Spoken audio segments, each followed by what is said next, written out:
Здравствуйте, с вами «Акцент». Сегодня у нас в студии первый заместитель начальника службы спасения республики Василий Васильевич Тарский. Василий Васильевич, здравствуйте. Здравствуйте. Расскажите, пожалуйста, какие прогнозы по паводку в этом году? Ну, прохождение ледохода и в целом гидрологическая ситуация на реках Республики Саха-Якутия зависит от таких основных факторов, как объема снегозапаса на той или иной территории, толщины льда на реках Республики Саха-Якутия, осенней увлажненности почвы, также от уровня воды при ледоставе, а также, самое главное, от текущей погоды. Да? И исходя из анализа предоставленных данных Управления Гидрометслужбы по Республике Саха-Якутия, мы прогнозируем сложное прохождение ледохода на реке Колыма, вот, так как на всей протяжении реки Колыма толщина льда выше нормы. Вот. А на остальных реках нашей республики все будет зависеть от текущего состояния погоды. То есть это ледовая подготовка к разрушению зависит от текущего состояния температурного режима, и также данный фактор влияет на образование заторов. Будут заторы, будут проблемы. Не будут заторов, не будет проблем. А можете рассказать мне, как обывателю, почему возникает та или иная ситуация? Допустим, вы говорите, на Колыме будет сложная ситуация. От каких факторов зависит? Погодные условия, может? Ну, и вот эти факторы я сказал. Вот по Колыме, по данным Гидрометслужбы, толщина льда на всем протяжении реки выше нормы. Вот.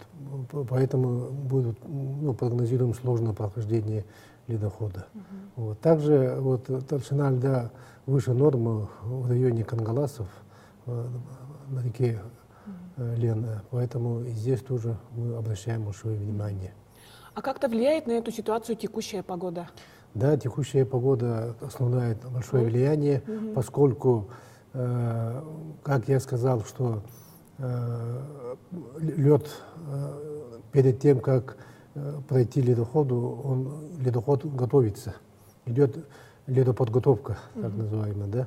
Вот. И когда будут низкие температуры, да, воздуха, то ледоподготовка останавливается, и тем самым лед где-то будет просто стоять. Вот. Понятно. А какие зоны попадают под зону подтопления? Может быть, есть какой-то список населенных пунктов? Да. Есть реестр подпадающих под подтопление населенных пунктов, утвержденный главой Республики Саха-Якутия.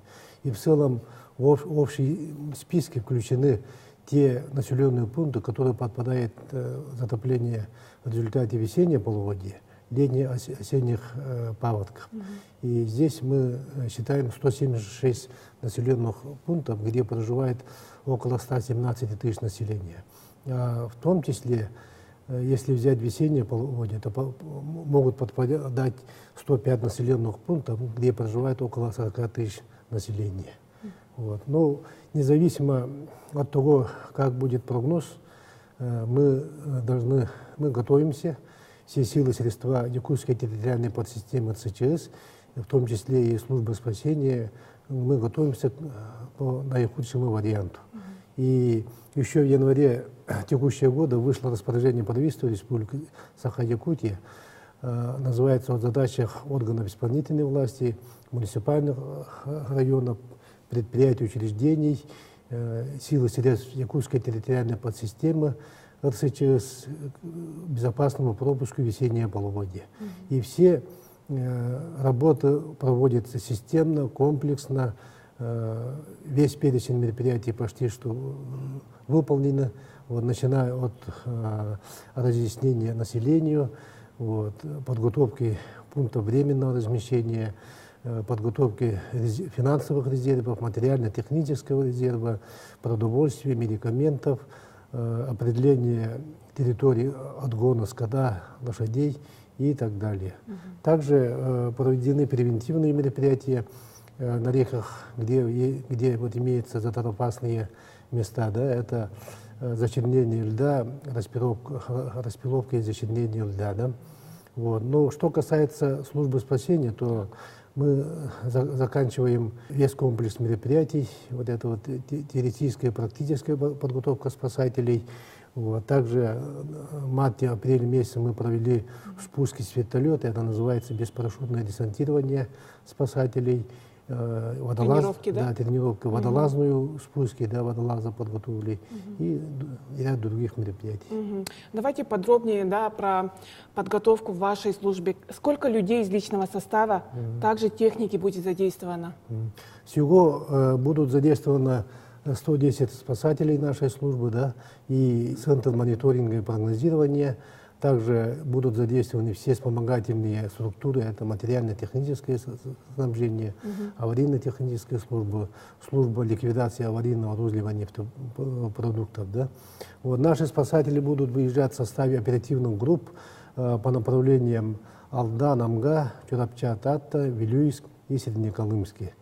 Вот. Ну, будут задействованы еще 18 единиц плавательных средств и 15 единиц автомобильной техники. На сегодняшний день все основные мероприятия по подготовке закончены, и мы готовы к реагированию по безопасному прохождению весеннего полугодия. Также государственным бюджетом Республики Саха было выделено на предупредительные паводки и мероприятия 38 миллионов рублей. На сегодняшний день вся сумма законтрактована.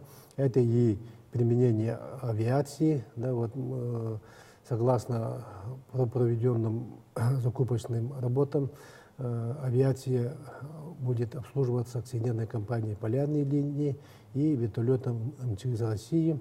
Также определен победитель аукциона по проведению взрывных работ. Это общество ограниченной ответственности «Пламя». Вот, и ряд других мероприятий. Вплоть до того, что мы уже подготовили листовки, баннеры, плакаты и так далее, которые будут даны, ну, переданы оперативным группам для передачи населения. Василий Васильевич, что бы вы посоветовали гражданам, да, дома которых попали под зону подтопления, что нужно сделать, покидая потопленный дом, что нужно делать, возвращаясь? Вообще расскажите весь алгоритм действий. Я бы разделил этот вопрос на две части. Во-первых, это постепенное поднятие уровня воды, то есть постепенное подтопление населенных пунктов. И вторая часть – это резкое подтопление. Так. Вот. Ну, здесь, что касательно первой части, тут уже надо, во-первых, и в обоих случаях создаются оперативные штабы. Это в администрациях наследников, и надо действовать согласно распоряжению, указу вот этого оперативного штаба. Так? И в первую очередь надо эвакуировать детей, стариков и больных людей на уже заранее созданные пункты временного проживания. Во-вторых, это когда идет постепенное наводнение, то необходимо поднять ценные вещи, оборудование, телевизор, ну, домашнее имущество на верхние этажи или на чердак. А самый лучший способ – это вывести на безопасное место, заранее вывести. Так? Следующим этапом необходимо отключить все коммуникации, электричество, газ, потушить печь, вот, и закрыть окна, двери наружной стороной, досками или ну, досками. Да? Следующее, потом покинуть помещение и прибыть на пункт временного проживания населения и дальше действовать по указанию оперативного штаба. Что касательно, если вы попали на быстрый подъем воды, да, тогда необходимо взять основные вещи, документы, отключить все коммуникации, это электричество, газ, и немедленно покинуть помещение, дом, и пойти вот в этот пункт временного размещения. Но если не могли вы пробиться, да, вот, то необходимо подняться Верхние на этажи, на верхние крыше, этажи да? или на крышу, да, чердак, и дать сигнал бедствия. Ну, дневное время это надо вывесить какой-нибудь материал, белый или цветной, Так. для того, чтобы обратили внимание, а темное время суток какие-то дать световые сигналы, ну, фонарем, вот, и ждать помощи. А что нужно делать, возвращаясь в затопленный дом? Да. Когда уже до паводок спал? Да, после ухода воды обязательно, в первую очередь, надо, прежде чем зайти в дом, надо посмотреть, есть ли разрушение, да, состояние конструкций, стен, полов, потолков. Если есть какие-то, обнаружили какие-то вот эти разрушения, то немедленно вызываете комиссию по ущербу и по оценке ущерба, который создается в администрациях наследников. Эти специалисты прошли уже по основным мероприятиям правительства Республики Саха-Якутия, в марте здесь якутские семинары все. Вот, поэтому они знают, что делать, там заактируют, сфотографируют. Вот. Вторым вопросом, и они скажут, жилье годно для проживания или нет. Если годно, то вторым этапом уже надо будет посмотреть все коммуникации.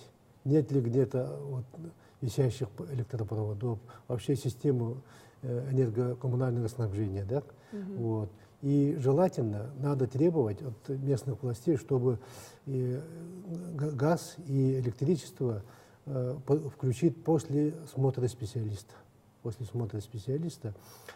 Третьим делом это тщательно заниматься просушкой. Вот такие этапы.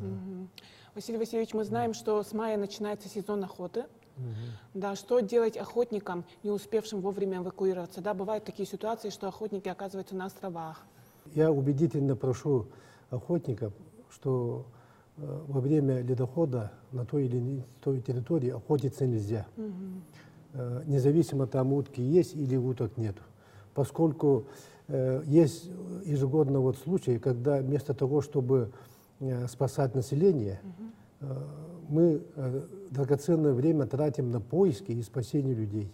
И сегодня рисковать своей жизнью из-за пару уток ни в коем случае недопустимо.